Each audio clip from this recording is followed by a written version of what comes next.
Deutéronome 15, verset 4.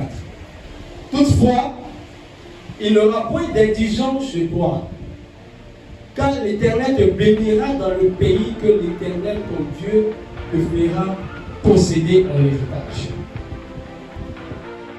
Normalement, Dieu arrache les choses de la main des païens pour te les donner.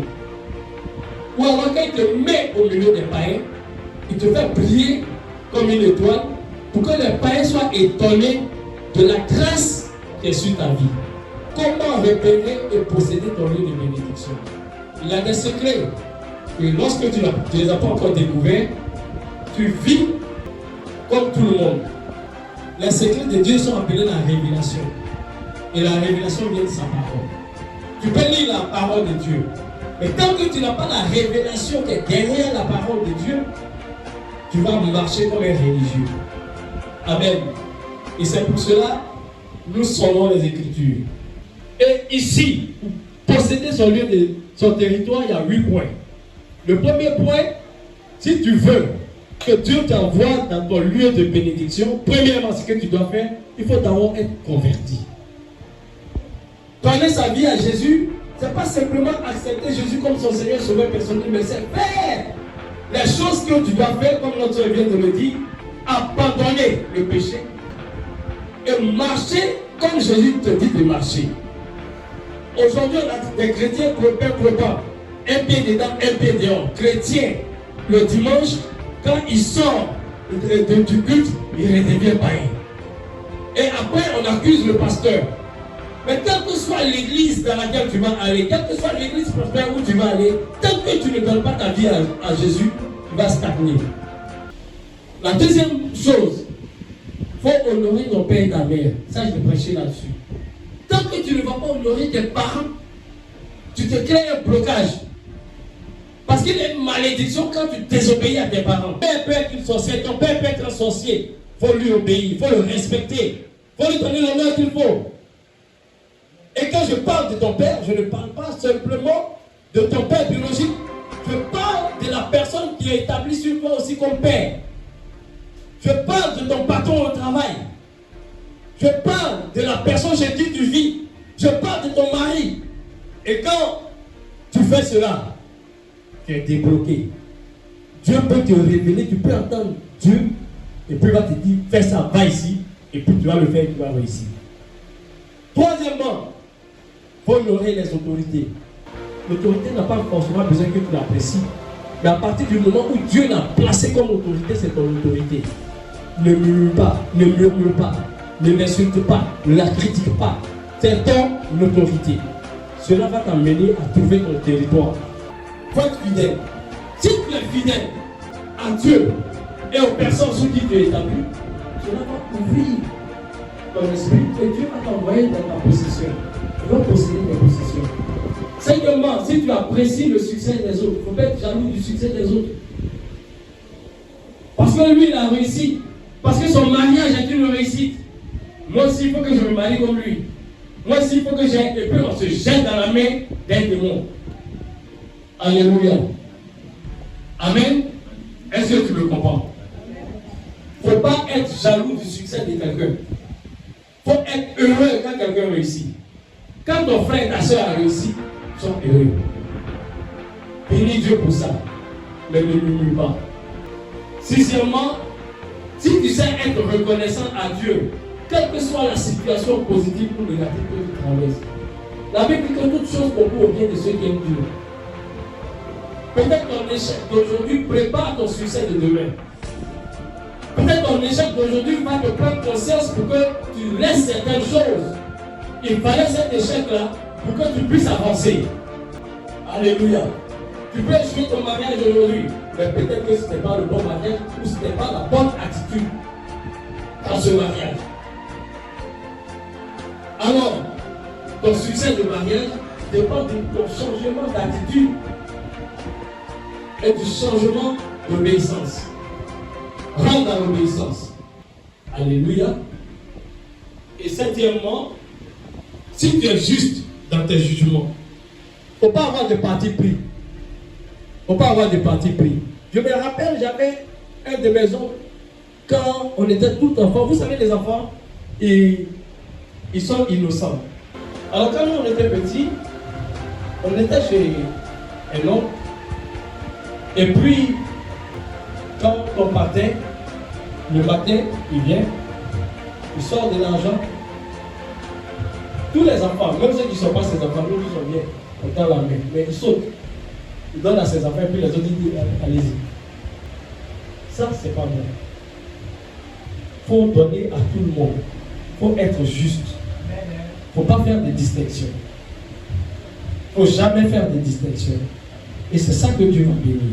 Dieu va te montrer ton territoire. Et huitième, il faut être sensible et obéissant à la voix du Saint-Esprit.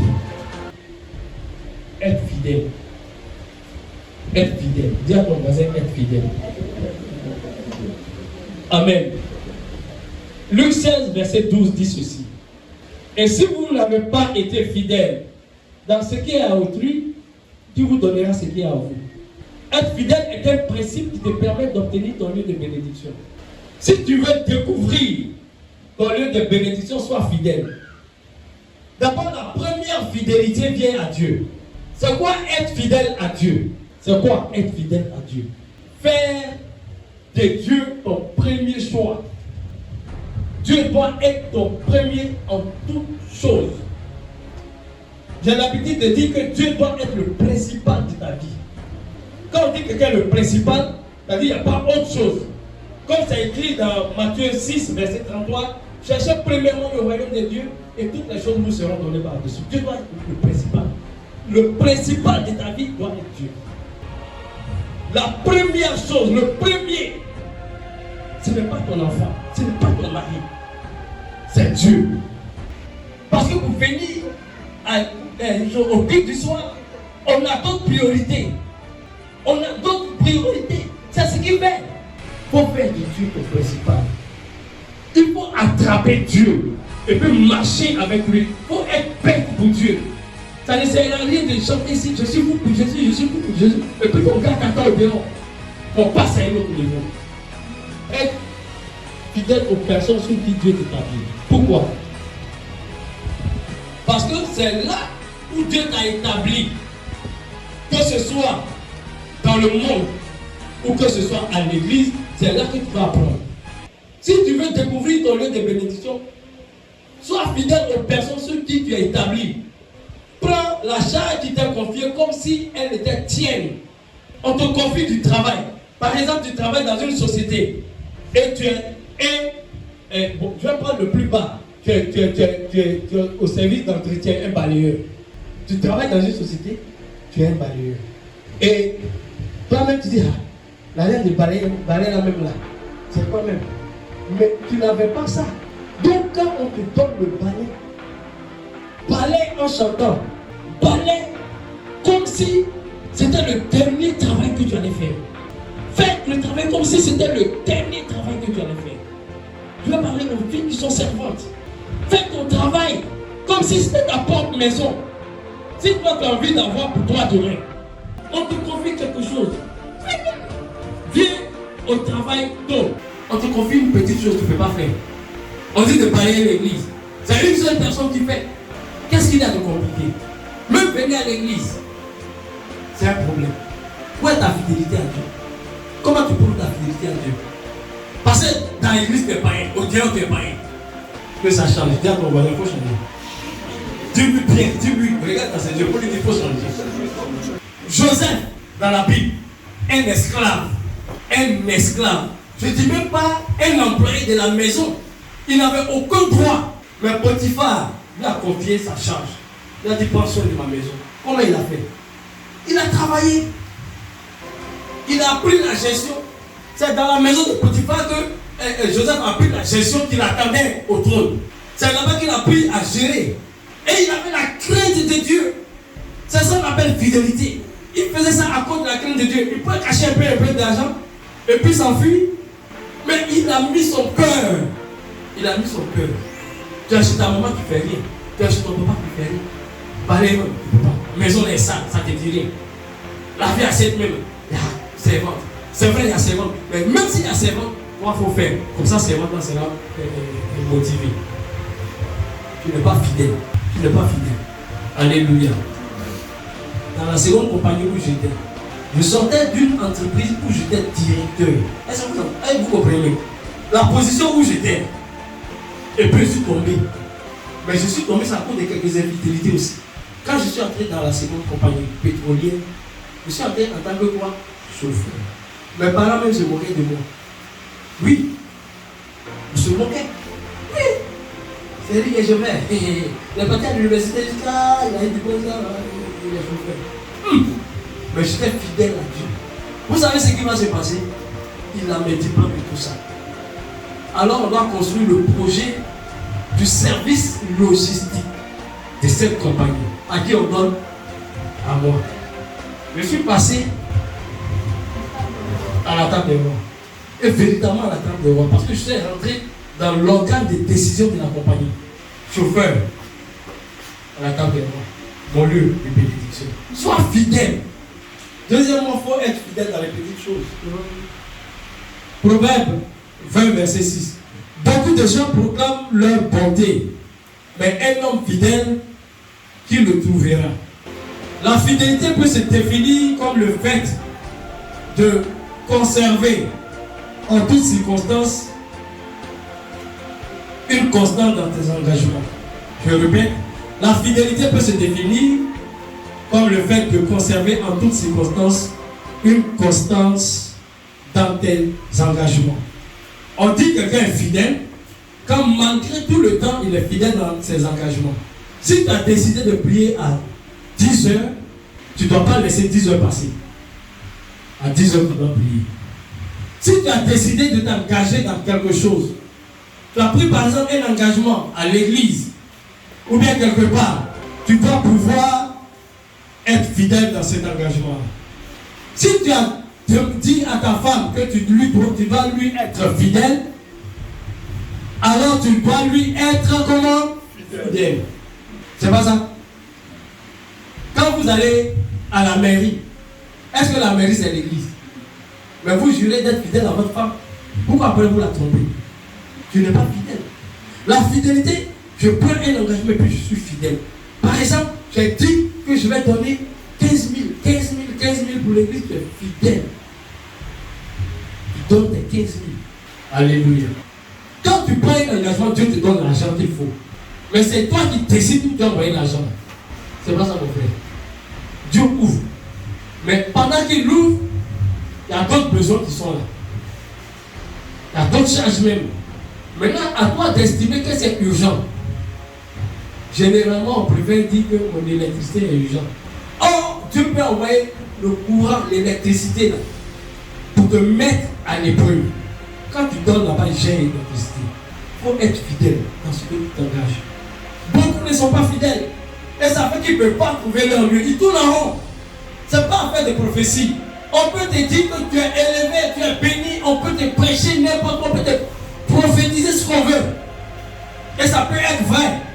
Mais il y a un chemin pour atteindre la prophétie. Il faut être fidèle. Fidèle dans tes engagements. Fidèle. Si tu as décidé d'être bon, il faut être fidèle. Si tu as décidé d'être fidèle dans ta vie, il faut être fidèle. Toi-même, ton propre travail, il faut y être fidèle. Il faut y être fidèle. Même si tu es ton propre patron, il faut être fidèle. Pourquoi vous aimez qu'on crie sur vous? Bien aimé, ne faites pas qu'on crie sur vous. Vous-même soyez votre propre censeur. À partir de maintenant, comme on parle de fidélité, je veux que cela s'applique à vos vies. Soyez fidèles dans ce qu'on veut vous confier. Je vais profiter pour parler aux leaders. Quand on est leader, on est fidèle. Et on donne l'exemple. Amen. Un chien est fidèle. Donc, la fidélité du chien, c'est la même fidélité au roi. On doit être fidèle comme le chien. Le chien suit son maître. De fois, il passe devant. Soyez fidèle dans la maison de Dieu. Si on veut trouver notre lieu de territoire, on fait la Sainte Seine. Ceux qui sont chargés de ça, soyez fidèles. Les offrandes, soyez fidèles. Les huissiers, soyez fidèles. Alléluia. En faisant cela, tu vas connaître le lieu où Dieu va développer ton potentiel. Amen. Les chrétiens, on les appelle comment? Quelqu'un qui va à l'église, on l'appelle comment? Le quoi? Hein? Le quoi? Non, dites fort. Maintenant, quand tu te réalises, est-ce qu'on peut l'appeler fidèle? En médecine, à l'hôpital, comment on appelle ceux qui viennent voir le docteur? Le quoi? Pourquoi? Tu sais que tu as maladie, tu ne peux pas laisser maladie là pour partir. Même si le docteur va venir à minuit, tu attends jusqu'à minuit. Donc, c'est pas pour rien qu'on donne des noms. Tu as pris ton carnet là, tu vas attendre. Tu vas boire l'eau, tu vas manger, tu vas attendre. Si tu vas faire un examen de ça et puis tu n'as pas encore mangé là, tu ne vas pas dire, ah, quand elle est maman, il va manger. Amen. Donc ici c'est le fidèle. Pourquoi on t'appelle fidèle? Parce que tu dois être fidèle dans la maison de Dieu. On te confie, on agit les trucs, il faut faire. Et tu dis, ah, si moi il ne fait pas, l'autre va faire. Bien aimé, si tu es fidèle, si tu sais gérer les biens fidèles, les biens injustes, si tu es fidèle dans les petites choses, si tu es fidèle à autrui, Dieu va te bénir. Que Dieu vous bénisse. Amen.